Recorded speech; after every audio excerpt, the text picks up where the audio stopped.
안녕하세요. 저는 지금 한 건물의 1층 유리문을 닫고 있습니다. 손에 쥔 마른 걸레 하나로 세상의 얼룩을 지우려는 건 아닙니다.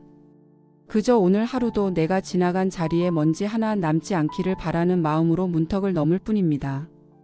제가 청소 일을 시작한 건 남편이 병으로 쓰러진 이후였습니다. 늦은 나이에 가족을 책임져야 했고 그러기 위해선 몸을 먼저 움직이는 것 말고는 다른 선택지가 없었습니다. 누구는 저를 이모님이라고 부르고 누구는 그냥 못 들은 척 지나갑니다. 하지만 괜찮습니다. 이른 새벽 텅 빈 로비에 내가 남긴 물걸레 자국 위로 햇살이 스며들 때면 그것만으로도 나는 나를 충분히 살아냈다고 느끼니까요. 오늘도 새벽 5시 반 제 손등을 적시던 물기보다 더 차가운 건 한 번도 불리지 않은 제 이름이었습니다. 그러나 이 이야기는 그런 슬픔으로만 끝나지 않습니다. 나는 어느 날 한 청년을 만나게 되었고 그 아이의 무심한 말 한마디가 내 마음속 깊은 곳 오래 묻어두었던 무언가를 흔들어 깨웠습니다. 그날 이후로 나는 내 인생을 조금씩 다시 살아가기 시작했습니다. 이 이야기는 누군가의 엄마도 아니고 누구의 아내도 아닌 그저 나 이정순이라는 이름으로 살아가는 한 여자의 작은 회복에 관한 기록입니다. 나는 청소 노동자입니다. 하지만 나는 매일 이 새벽을 닦아내며 세상에 내 흔적을 남기고 있습니다. 그리고 그 삶 속에서 나는 매일 내 이름을 다시 불러봅니다. 나는 매일 새벽 5시에 일어난다. 정확히 말하면 눈이 저절로 떠진다. 알람보다 먼저 일어나기 시작한 지는 오래되었다. 어떤 날은 여전히 어두운 창밖을 바라보다 오늘은 그만두고 싶다는 마음이 먼저 몸보다 깨어나기도 한다. 하지만 나는 이불을 걷어낸다. 이 삶은 내 마음을 기다려주지 않으니까. 세탁기에 넣어둔 작업복에서 말라붙은 먼지 냄새가 퍼져 나온다. 유니폼은 언제나 말없이 나를 기다리고 있다. 누구보다 먼저 나의 하루를 알고 있다는 듯이 오늘도 내가 해야 할 일이 있다고 말하는 것 같다. 나는 머리를 질끈 묶고 낡은 슬리퍼를 벗어 구두를 신고 작은 주방에서 한 모금 따뜻한 물을 넘긴다. 그리고 손에 들린 건 작은 도시락 하나, 물통 하나, 그리고 물걸레 2장. 이게 나의 출근 가방이다. 청소실은 건물 지하에 있다. 환기창 하나 없는 그곳은 습하고 좁고 눅눅한 비닐 장갑 냄새가 가득하지만 나는 그곳에서 마음을 정리하곤 한다. 걸레를 빨고 세제를 덜어내고 낡은 밀대를 다시 조립하는 동안 어쩐지 내 마음도 같이 정돈되는 기분이 든다. 아무도 없는 이 시간 건물은 아직 잠들어 있고 그 속을 걷는 나만이 깨어 있다. 어쩌면 이 시간 나는 이 도시에서 가장 먼저 하루를 시작하는 사람일지도 모른다. 유리창은 전날 묻은 손자국과 먼지로 얼룩져 있다. 나는 고개를 들어 그 흔적을 바라본다. 이 얼룩들은 누군가의 급한 하루 혹은 무심한 스침이 만든 자국이다. 그 흔적들을 닦아내며 나는 생각한다. 나도 누군가의 하루에서 저런 흔적이었을까? 그리고 그들은 나를 기억하고 있을까? 손에 힘을 준다. 걸레를 눌러 닦으며 나는 내 안의 감정도 함께 눌러 닦는다. 그날도 평소처럼 1층 로비의 유리문을 닫고 있었다. 뒤편에서 누군가 조용히 다가왔다. 발자국 소리도 조심스러운 걸 보니 입주사 직원은 아닌 듯 했다. 이모님 이거 괜찮으시면 드세요. 등 뒤에서 들린 그 말에 고개를 돌렸다. 어린 청년 하나가 종이컵에 담긴 커피를 내밀고 있었다. 순간 말이 나오지 않았다. 그 아이는 어쩐지 낯설지 않았다. 매일 지나가는 출근길에서 가끔 눈이 마주쳤던 말없이 고개 숙이던 그 청년. 나는 얼떨결에 컵을 받았다. 그리곤 아무 말 없이 한 모금 마셨다. 그 따뜻한 맛이 입안에 퍼지며 내가 얼마나 오래 이런 온기를 잊고 있었는지 깨달았다. 항상 감사합니다. 진짜요? 그 청년은 말끝을 흐리며 고개를 숙였고 나는 무슨 말을 해야 할지 몰라 그냥 웃었다. 웃는 게 맞았는지도 모르겠다. 하지만 그 순간 내 안에 무언가 오래 잠들어 있던 것이 조용히 눈을 떴다. 누군가가 나를 본 것이다. 투명 인간처럼 지나가던 이 건물에서 누군가가 내 존재를, 내 노동을, 내 아침을 기억했다. 그 사실만으로도 내 손끝이 닿는 이 유리창이 조금 더 투명해지는 것 같았다. 그날 이후 나는 걸레를 쥐는 손에 조금 더 정성을 담기 시작했다. 보이지 않는 사람에게도 나의 손길이 닿는 공간은 하루의 시작이 될 수 있다는 걸 알게 되었기 때문이다. 그리고 어쩌면 나 역시 누군가의 하루를 닦아주는 사람이 아니라 내 삶을 새로 써내려가는 작가가 될 수 있다는 생각이 들었다. 그것이 비록 걸레 하나로 쓰는 인생이라 할지라도 사람들은 늘 그렇게 말없이 사라진다. 내가 일하는 건물도 마찬가지다. 매일 같은 엘리베이터를 타고 같은 자리에서 커피를 마시고 복사기 앞에서 허리를 굽히던 얼굴들이 어느 날부터인가 보이지 않기 시작한다. 인사도 작별도 없다. 그냥 없는 사람이 되는 것이다. 처음에는 그런 변화가 낯설었다. 하지만 어느 순간부터는 사라지는 사람보다 남아있는 내가 더 이상하게 느껴졌다. 구석진 회의실 청소기로 바닥을 밀며 나는 한 직장인을 떠올렸다. 항상 정장 자락을 다림질한 듯 가지런히 입던 여자. 내가 쓰레기통을 비울 때마다 수고 많으세요 하고 인사를 건네던 그 사람. 그 말 한마디가 내 하루에 얼마나 따뜻한 울림이었는지 그 사람은 알았을까? 그러다 어느 날 그녀가 앉던 자리에 낯선 얼굴이 보였다. 아, 또 한 명이 사라졌구나. 그 순간 나는 마치 내 일처럼 마음이 먹먹해졌다. 그 사람의 사정도 감정도 모르지만 어딘가에서 잘 지내길 바라는 마음이 들었다. 나는 자주 버려진 쪽지를 주운다. 회의록 간식 포장지에 남긴 낙서, 누군가의 메모와 출근 체크리스트. 그 안에는 말 없이 떠나는 사람들의 흔적이 고스란히 남아있다.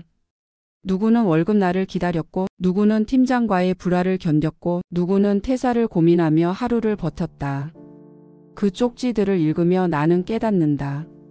이 건물에 발을 디디고 사는 모든 사람들도 사실은 나처럼 무언가를 견디며 살아가고 있다는 것을. 며칠 전 아침마다 내게 커피를 건네던 그 청년도 보이지 않게 되었다. 이직했나? 출근 시간이 바뀐 걸까? 아무도 나에게 말해주지 않는다. 내가 그 아이의 이름조차 몰랐다는 사실이 어쩐지 마음에 찜찜하게 남는다. 그 아이가 내게 처음 말을 걸었을 때 왜 나는 이름을 물어보지 않았을까? 누군가와 마음을 나누려면 그 사람을 이름으로 불러야 한다는 것을 이제야 알 것 같다. 그날 이후 나는 청소하면서 이름을 상상해 보기로 했다. 복도에서 항상 고개 숙이던 남자에겐 민수 씨라는 이름을 붙였다. 매일 김밥을 먹던 여직원에겐 연정 씨라는 이름을, 그리고 커피를 건네던 청년에게는 하늘이라는 이름을 줬다. 하늘처럼 말없이 넓고 조용했으니까 나는 사람들의 이름을 몰라도 그들을 기억하려 애썼다. 지우는 일이 나의 일이지만 나는 늘 무언가를 간직하고 있었다. 그들이 앉았던 의자의 온기, 창문에 남긴 숨결, 커피잔에 묻은 립스틱 자국까지도 누군가에겐 쓰레기였지만 나에게는 존재의 흔적이었다. 사라지는 것들 속에서 나는 더 이상 무뎌지지 않기로 마음먹었다. 그저 그럴 수도 있지라고 넘기지 않고 그 이름 모를 사람들의 안부를 속으로나마 묻기로 했다. 잘 지내시나요? 오늘도 무사히 하루를 살아내셨기를. 이렇게라도 누군가를 기억하는 일은 지워지는 나를 지키는 방식이기도 했다. 그날 이후 나는 걸레를 한 번 더 헹구고 유리창에 남은 자국을 조금 더 신중히 닦기 시작했다. 누군가의 마지막 흔적일 수도 있으니까. 청소를 하다 보면 가끔 어린 시절의 내 모습이 떠오른다. 빗자루를 쥔 손이 아닌 연필을 쥐고 공책에 글씨를 써내려 가던 손. 창문을 닦는 게 아니라 창밖을 보며 무언가를 꿈꾸던 눈동자. 그 아이는 참 조용하고 조심스러웠다. 하지만 마음만큼은 아주 커다랗고 선명했다. 나는 어려서부터 나중에 커서 뭐가 되고 싶니? 라는 질문을 들으면 늘 머뭇거렸다. 어떤 꿈을 꿔도 집안 형편이라는 현실에 늘 막혀버렸기 때문이다. 아버지는 일찍 돌아가셨고 어머니는 동생들을 먹여 살리느라 허리가 휘었다. 나는 공부보단 살림을 먼저 배웠고 꿈보다는 책임을 먼저 알았다. 그렇게 19에 공장에 들어갔고 25에 결혼을 했고 그 이후로는 아이 셋을 키우느라 내 이름은 뒷전이 되었다. 그러다 문득 지금 이 건물에 청소를 하며 나는 내 어린 시절을 다시 마주하게 된다. 엘리베이터 안에 붙은 신입사원 환영 포스터를 보며 저 나이엔 나도 뭔가 될 줄 알았는데 하는 생각이 스친다. 복사기 옆에 쪼그려 앉아 바닥을 닦다 보면 과거의 내가 말없이 다가와 이게 정말 내가 살고 싶던 삶이었어? 하고 묻는 것만 같다. 그 질문에 대답하지 못하고 나는 그냥 고개를 떨군다. 하지만 가끔은 이게 나의 꿈이 아니었다고 해도 이 삶이 무가치는 아니라고 생각해 보려 한다. 내가 닦은 바닥 위에서 누군가는 회의실로 바쁘게 걸어가고 누군가는 면접을 보고 누군가는 승진 발표에 웃음을 터뜨린다. 나는 그 길을 깔아주는 사람이다. 세상에서 가장 낮은 곳에서 누군가의 첫걸음을 준비하는 존재. 그렇게 생각하면 조금은 위로가 된다. 며칠 전 점심시간에 잠깐 쉬려고 청소실에 들어갔는데 작은 쪽지가 문틈에 끼워져 있었다. 이모님 항상 감사해요. 바닥이 늘 깨끗해서 기분 좋았어요. 아무 서명도 없고 글씨도 동글동글했다. 여자일까? 남자일까? 나는 쪽지를 손에 꼭 쥔 채 한참 동안 가만히 앉아 있었다. 아무도 나에게 묻지 않았던 말. 당신의 일이 얼마나 가치 있는지 알고 있어요. 그 마음이 고스란히 전해졌다. 나는 이따금 그런 상상을 한다. 내가 어릴 적 꿈꾸미 어쩌면 다른 방식으로 지금 이루어지고 있는 건 아닐까? 나는 선생님이 되고 싶었고 글을 쓰고 싶었고 누군가에게 따뜻한 사람이 되고 싶었다. 그리고 지금 이 건물 어딘가에서 나를 기억하는 누군가에게 나는 그런 사람이 되고 있는지도 모른다. 꿈은 꼭 화려할 필요는 없다. 누군가를 웃게 하거나 잠시 멈춰 서게 하거나 고개를 들게 하는 힘이면 그것만으로도 충분하지 않을까? 나는 내 꿈을 버린 것이 아니다. 그저 다른 방식으로 다른 모양으로 이루어가는 중이었을 뿐이다. 걸레를 쥔 손이 언젠가 연필을 잡던 그 손과 다르지 않다는 것을 이제는 안다. 그 나이에 청소일이라니 안 창피하냐? 남편이 던진 그 말은 식탁 위에 차려둔 국물보다 먼저 내 심장을 씻게 만들었다. 그날도 나는 일 끝나고 허겁지겁 장을 봐와 된장국에 감자를 썰고 계란을 지단처럼 얇게 부쳐 밥상을 차려놓은 참이었다. 그런데 그 사람은 반찬 그릇도 내려놓지 않은 채 무심하게 너무도 아무렇지 않게 그 말을 뱉었다. 나는 아무 말도 하지 않았다. 대꾸할 기운조차 없었다. 내 손은 아직 고무장갑 자국이 선명했고 무릎은 낮은 변기를 닦느라 퉁퉁 부어 있었고 어깨는 유리창 닦던 팔의 떨림으로 굳어 있었다. 나는 그날도 누군가에게 보이지 않게 하루를 지어온 사람이었다. 그런 나를 향해 가장 가까운 사람이 창피하다고 말했다. 그 한마디가 내 하루의 수고와 존재를 모조리 부정해버렸다. 사실 남편과의 사이는 언제부터인가 말이 줄고 서로의 눈빛을 피하게 되었다. 그 사람은 몇 해 전 뇌경색으로 쓰러졌다. 회복은 했지만 예전처럼 몸을 쓰진 못했고 나는 생활비를 책임지기 위해 이 일을 시작했다. 그는 늘 내게 쉬어라면서도 지갑을 열지 않았다. 나는 가족을 위해 일한다고 말하면서도 그 말끝엔 늘 이 일 말고 다른 거 없냐는 질책이 숨어 있었다. 어느 날은 그 사람이 내 발뒤꿈치를 흘깃 보더니 여자 손발이 왜 이렇게 거칠어졌냐고 말했다. 나는 웃으며 말했다. 그래도 이렇게 벌어오는 거잖아.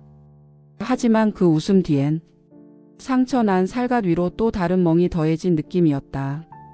그의 말 한마디는 가끔 칼처럼 날아와 내 마음 가장 깊은 곳을 조용히 베어낸다. 그렇다고 그를 원망할 수만은 없었다. 그도 자존심이 무너진 삶을 버티고 있었다. 이제는 가장이 아닌 보호받는 사람이 되어버린 현실이 그를 하루에도 수십 번 무너뜨리는 걸 나는 알고 있었다. 그래서 나는 참았다.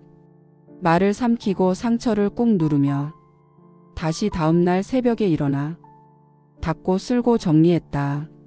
그것만이 우리 가정을 그리고 나 자신을 간신히 유지할 수 있는 방법이었다. 가끔 거울 앞에서 내 얼굴을 보면 예전보다 몇 년은 더 늙어 보인다. 주름보다 더 깊은 건 눈빛이었다. 피곤과 무력함이 섞인 그 눈동자 속에서 나는 문득 나는 왜 이 사람의 말에만 흔들리는 걸까 하는 생각이 들었다. 그날 이후 나는 스스로에게 다짐했다. 나는 일한다. 나는 부끄러운 짓을 하지 않는다. 나는 누군가의 아침을 열고 있다. 그리고 나는 이 집을 먹여 살리고 있다. 그 누구도 이 사실을 부정하게 두지 않을 것이다. 남편이 아무리 말끝을 날카롭게 세워도 나는 나를 꺾지 않을 것이다. 내 노동이 비루하다는 그 말에 나는 오늘도 묵묵히 바닥을 닦는다. 그리고 닦아낸 그 자리만큼 내 안의 자존감은 다시 일어선다. 나는 밥을 할 때 늘 두 사람 분량을 맞춘다. 쌀은 종이컵으로 2컵, 된장은 한 숟가락 가득, 감자는 2알. 양념을 맞추며 혼자 먹는데 이게 무슨 짓인가 싶을 때도 있지만 그래도 습관처럼 그렇게 손이 간다. 아직 나는 그 사람과 함께 밥을 먹는다고 믿고 싶은지도 모른다.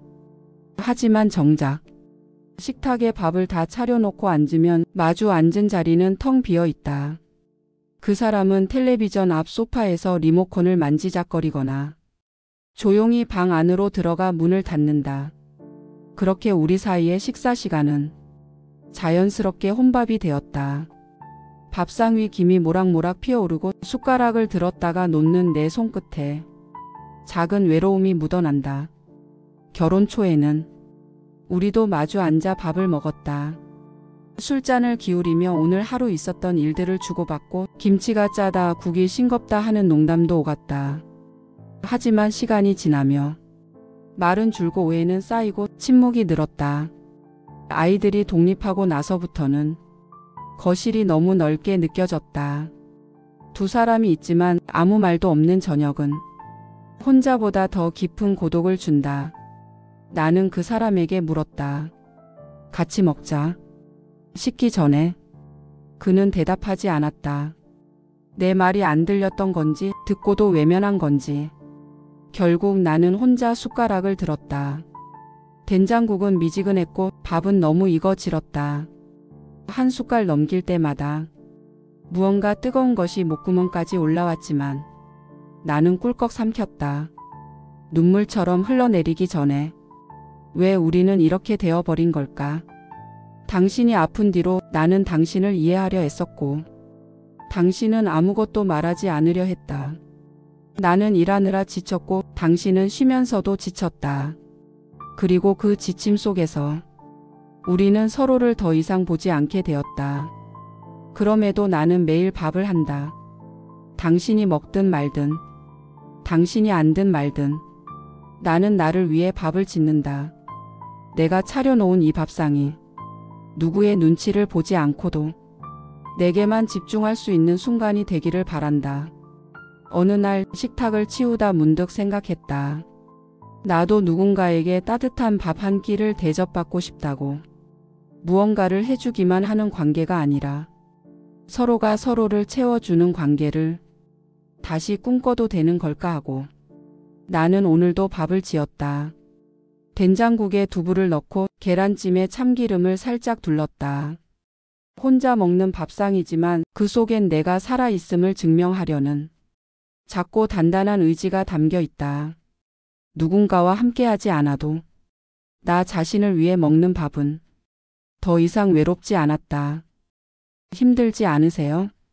건물 안에 있던 누군가가 나를 바라보며 그렇게 물었다. 나는 웃으며 고개를 저었다. 괜찮아요. 나는 일하는 사람이니까요. 그 대답은 무심했지만 내 안에서 오래 숙성된 말이었다. 힘들다고 말해 본들. 내 대신 이 일을 해줄 사람은 없다는 걸 나는 이미 오래전에 배웠다. 나는 늘 누가 내 어깨를 다정하게 두드려 주길 바랐던 것 같다. 수고 많으세요. 정말 깨끗하네요. 이모님 덕분에 기분 좋게 하루 시작해요. 그런 말 한마디가 때로는 하루의 피로를 싹 씻겨주기도 하니까. 하지만 현실은 대부분의 사람들은 나를 보지 않는다. 사무실이 열리기 전 계단에 앉아 신발끈을 메고 있는 나를 스쳐 지나갈 뿐 그들의 시야에는 내가 없다. 그래도 나는 오늘도 몸을 움직인다. 밀대를 잡고 복도를 따라 걸으며 이 건물 구석구석을 닦는다. 무릎이 욱신거려도 손목이 퉁퉁 부어도 나는 일하는 사람이니까 괜찮다고 스스로에게 말한다. 내가 선택한 일이니 내가 감당할 몫이라는 걸 안다. 그리고 그 일이 누군가에겐 깨끗한 공간이 되고 누군가에겐 하루를 시작할 준비가 된다면 그걸로 충분하다 생각했다. 청소실 한쪽 벽에 내가 직접 쓴 작은 메모가 붙어 있다. 나는 오늘도 정직하게 일했다. 그 한 줄이 내 하루의 증명이자 자부심이었다. 그 누구도 칭찬해 주지 않아도 나는 안다. 내가 얼마나 많은 먼지를 걷어냈는지, 얼마나 많은 얼룩을 지웠는지. 어느 날은 허리를 숙이고 화장실 변기를 닦다가 문득 눈물이 뚝 떨어진 적이 있다. 그 눈물은 서럽다기보단 그냥 너무 조용해서 흘러나온 것 같았다. 사람들은 소음을 듣고 반응하지만 침묵 속에서 울리는 감정은 누구도 알아차리지 못한다. 나는 스스로에게 묻는다. 나는 지금 왜 이 일을 하는 걸까? 돈 때문일까? 아니면 내가 아직 쓸모 있는 사람이란 걸 확인받고 싶어서일까? 어쩌면 둘 다일 것이다. 나는 생계를 이어가야 했고 동시에 나라는 사람이 아직 세상에 필요한 사람이라는 걸 스스로 믿고 싶었다. 그렇기에 나는 오늘도 닦는다. 눈에 보이지 않는 먼지를, 누군가가 흘리고 간 얼룩을, 내 마음속 희미한 외로움까지도. 그리고 다 닦고 난 뒤 나는 똑바로 일어나 스스로에게 말한다. 괜찮아. 나는 오늘도 일을 해냈어. 그 말 한마디에 내 하루는 다시 단단해진다. 이모님 아침 드셨어요? 처음엔 누가 부른 건지도 몰랐다. 내가 일하는 공간에서 이렇게 따뜻하게 말을 거는 사람이 그동안 없었기 때문이다. 고개를 들자 작은 키에 짧은 단발머리를 한 젊은 여직원이 서 있었다. 수줍은 듯 미소를 지으며 내게 커피 한 잔을 내밀었다. 이 근처에 맛있는 순댓국집 있어요. 나중에 시간 되시면 같이 가요. 나는 당황해서 웃기만 했다. 그리고 괜찮아요. 저는 일하는 사람이니까라고 익숙한 대답을 했다. 그 아이는 눈을 깜빡이며 잠시 나를 바라보더니 말했다. 그런데요, 저 이모님이 일하는 모습 볼 때마다 괜히 마음이 편해져요. 그 말 한마디에 내 안 어딘가가 조금 흔들렸다. 마음이 편해진다는 말. 그것은 단순한 칭찬이 아니었다. 나라는 사람이 누군가에게 영향을 주고 있다는 의미였다. 나는 그날 이후 그 아이가 오며 가며 인사를 건넬 때마다 조금 더 밝게 웃으려고 노력했다. 그 아이는 내게 이름도 알려줬다. 수진이에요. 박수진. 그 짧은 이름 하나가 그동안 익명으로 일해온 내 세상에 조용히 스며들었다. 그 후로 수진이는 가끔 과일 한 조각, 남은 빵 하나 또는 따뜻한 말 한마디를 나눠주었다. 그게 뭐 대단한 정성은 아니었지만 그 애의 말투에는 상대방을 사람으로 대하는 존중이 담겨 있었다. 나는 매일 누군가의 발자국만 닦고 있었지만 그 아이는 내 발자국을 조용히 따라오고 있었던 것 같다. 어느 날은 청소 중에 허리를 삐끗했다. 기둥에 기대어 숨을 고르고 있었는데 수진이가 내 손을 붙들고 말했다. 병원 가요. 제 차 타고 같이 가요.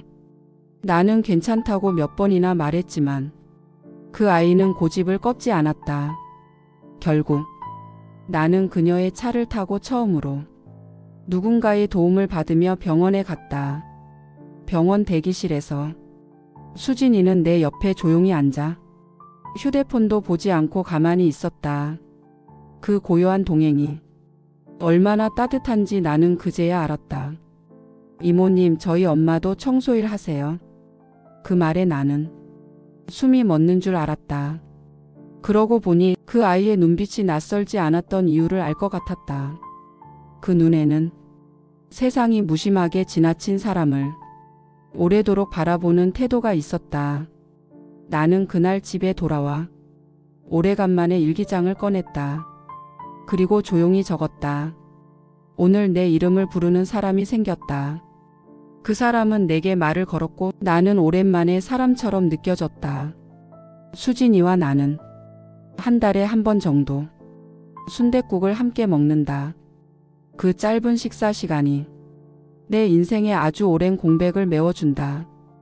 누군가와 마주 앉아 밥을 먹고 눈을 마주치며 대화를 나누고 이야기 끝에 웃을 수 있다는 것.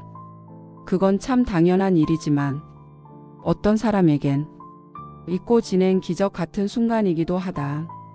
그 아이는 나에게 괜찮아요 라는 말보다 이모님 덕분이에요 라는 말을 자주 해준다. 그 짧은 말 속에서 나는 다시 살아가는 법을 배우고 있다. 새벽은 조용하다. 세상의 소음이 잠든 그 시간에 나는 걸레 하나 들고 텅 빈 복도를 걷는다. 사람이 없어서 좋은 시간이다. 하지만 가끔 너무 조용해서 내 마음 소리가 울리는 시간이다. 이렇게까지 해야 하나? 언제까지 이 일을 할 수 있을까?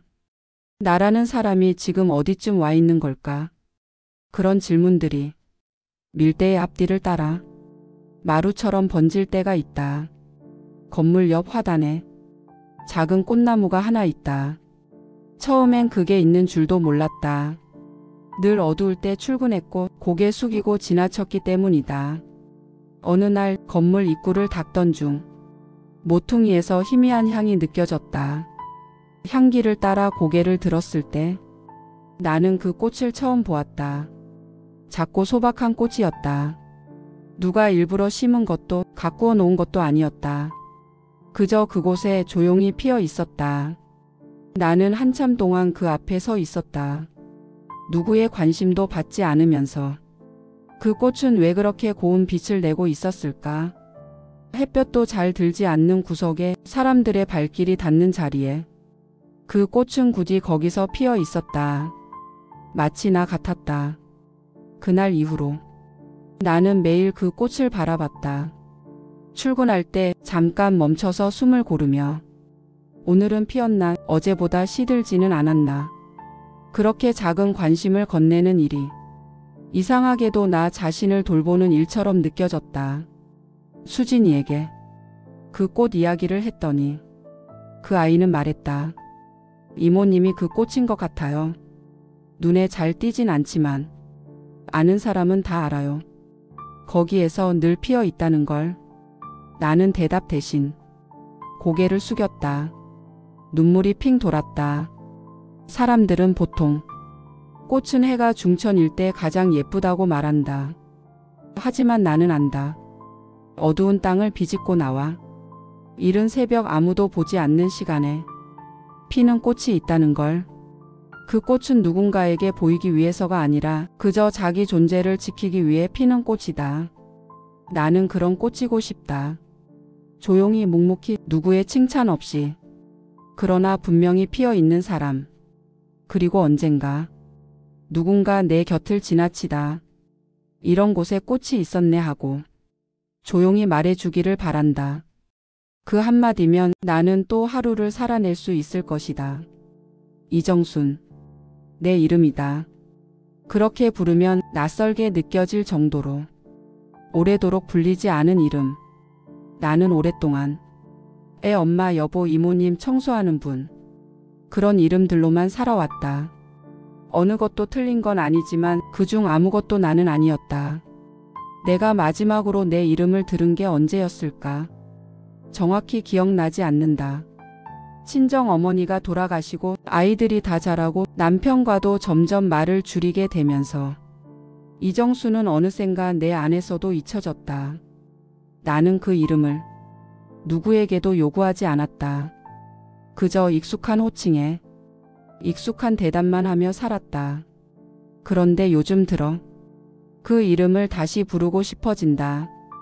청소실에 들어가기 전 거울 앞에 서서 혼잣말처럼 작게 말한다.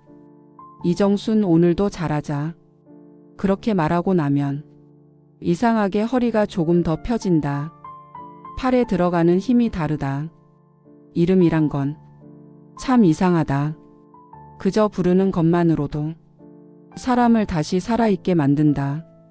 한 번은 퇴근 후 정류장에서 버스를 기다리며 휴대폰 메모장에 내 이름을 적어봤다. 이정순, 1957년생. 청소노동자. 아내, 엄마, 그리고 한 인간. 그 문장을 적다 보니 괜히 울컥했다. 그 안에 있는 단어들은 이름 앞에서 모두 하나의 설명이 되었다. 그리고 나는 그 설명을 하나하나 내가 살아낸 시간으로 채워온 사람이다. 수진이는 요즘 가끔 내게 문자를 보낸다. 이정순 이모님, 오늘도 힘내세요. 이모님이 있어서 이 건물 아침 공기가 달라요. 그 문자 한 줄이 내 이름을 다시 꺼내주는 손처럼 느껴진다. 누군가에게 나라는 이름이 그렇게 살아있는 존재라는 것. 그 사실이 내 삶의 온도를 조금씩 데워준다.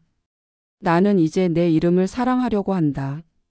젊은 시절 많은 것을 포기하면서도 끝까지 살아남은 나의 이름. 누구의 그림자 뒤에 숨지 않고 스스로를 다독이며 묵묵히 하루를 살아낸 이름. 거울 앞에서 나는 다시 말한다. 정순아, 수고했다. 그 말에 눈물이 또르르 흘러도 괜찮다. 그건 슬퍼서가 아니라 드디어 나를 알아주는 내 목소리를 들었기 때문이다. 시계가 새벽 5시를 알릴 무렵 나는 다시 유니폼을 꺼낸다. 전날 말려놓은 고무장갑을 확인하고 물통에 걸레를 담근다. 세제통이 비진 않았는지, 장갑 바닥에 구멍은 나지 않았는지 하나하나 점검하며 준비를 마친다. 그리고 나는 오늘도 새벽을 닦으러 간다. 지하 1층 청소실 문을 여는 순간 약간의 곰팡내와 고요한 공기가 섞여 어깨에 닿는다. 나는 그 냄새마저 익숙하다. 이 공간에서 나는 몇 번의 계절을 보냈고 몇 번의 마음을 다잡았고 몇 번의 눈물을 참아냈다. 밀대를 밀며 복도를 걸을 때 나는 늘 한 가지를 떠올린다. 나는 이 건물을 처음 만졌던 날부터 지금까지 단 한 번도 게으르게 닦은 적이 없다. 그건 누구에게 보여주기 위한 성실함이 아니라 내가 나 자신에게 부끄럽지 않기 위한 다짐이었다. 어떤 날은 땀이 흘러도 아무도 보지 않는다. 어떤 날은 내가 청소해 놓은 화장실 바닥에 진흙 발이 찍히는 것도 본다. 그럴 때면 마음이 살짝 꺾인다. 하지만 나는 다시 걸레를 든다. 조용히 묵묵히, 그리고 다시 닦는다. 그 반복 속에 내 하루가 있다. 내 존재가 있다. 나는 이 일을 사랑하게 되었다. 세상이 나를 어떻게 보든 나는 내가 쓸고 닦은 공간 속에서 내 자리를 만들어 왔다. 그 공간은 때로는 무시당했고 때로는 고마움을 받았지만 항상 내 손끝을 통해 조금 더 나은 곳이 되었다. 누군가는 이 삶을 밑바닥이라고 부를지 모른다. 하지만 나는 안다. 세상의 가장 낮은 자리에서 진짜 사람의 온기가 어떻게 만들어지는지. 나는 그 온기를 매일 이 새벽에 쌓아왔다. 말없이 묻히며, 그러나 절대 사라지지 않는 마음으로 오늘도 유리문을 닦는다. 내가 지나간 자리마다 햇살이 스며들고 그 빛이 사람들의 얼굴을 비추게 될 것이다. 나는 그걸로 충분하다. 누군가 나를 몰라도 이름을 불러주지 않아도 나는 매일 새벽을 열었고 누군가의 하루를 준비했다. 그걸 알고 있는 나 자신이 가장 중요하다는 걸 이제는 안다. 오늘도 닦고 내일도 닦고 그 다음 날도 닦을 것이다. 나는 청소 노동자다. 그리고 나는 새벽을 닦는 여자다. 지금 저는 예전보다 조금 더 천천히 걸으며 출근합니다. 계단을 오를 때 숨이 가빠도 이제는 한 칸쯤 쉬어가도 괜찮다고 스스로에게 허락할 줄 알게 되었습니다. 건물 유리문을 닦을 때면 제 얼굴이 어렴풋이 비치곤 합니다. 그 얼굴을 보며 속으로 조용히 말합니다. 정순아, 내가 살아낸 날들이 결코 작지 않았다. 수진이는 이제 다른 지점으로 발령이 났습니다. 하지만 아직도 한 달에 한 번쯤은 저를 찾아와 순댓국을 함께 먹습니다. 우린 그저 밥을 먹고 그날 있었던 일을 이야기하고 때론 아무 말 없이 국물만 떠먹습니다. 그 시간마저 제게는 삶의 빛입니다. 남편은 여전히 말이 없습니다. 하지만 요즘엔 가끔 아침 밥상을 차리면 고맙다는 말을 꺼낼 때도 있습니다. 그 한마디가 과거의 침묵을 모두 덮지는 않지만 그래도 저는 그 말이 나올 때까지 버텨온 나를 토닥여주고 싶습니다. 저는 여전히 청소 일을 하고 있습니다. 아마도 조금 더 오래 할 것 같습니다. 그리고 언젠가 더 이상 걸레를 들 수 없을 날이 오면 그땐 이 손으로 삶을 닦아냈던 시간을 차분히 떠올릴 수 있을 겁니다. 이 이야기를 들어주신 여러분께 진심으로 감사합니다. 당신도 당신이 걸어온 시간 속에서 수없이 걸레질하며 자신을 지켜왔다는 걸 알고 있습니다. 그 수고가 결코 누구에게 무시되어선 안 됩니다. 당신의 하루도 부디 빛나길 바랍니다. 부디 건강하세요. 그리고 가끔은 당신의 이름을 조용히 불러주세요. 그 이름이 당신을 살아있게 할 테니까요.